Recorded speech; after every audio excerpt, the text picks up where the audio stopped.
The Hoag Family Cancer Center in Newport Beach is about to undergo a major renovation project.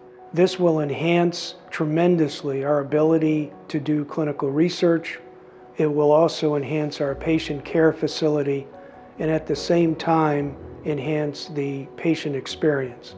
And as the #1 cancer program in Orange County, we need the facilities to continue that build and to continue innovating and growing to take the best care of our patients.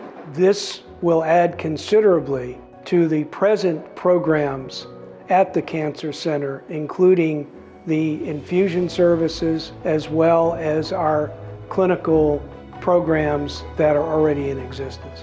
As the renovation comes to an end and you enter back into this building, what you will experience are some of those same services, only better.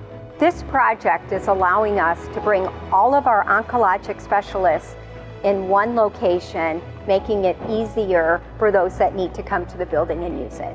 And I'm very excited about providing this great opportunity for all of our cancer patients in Orange County. Being a part of this renovation project means I'm a part of the cancer care delivered here at Hoag.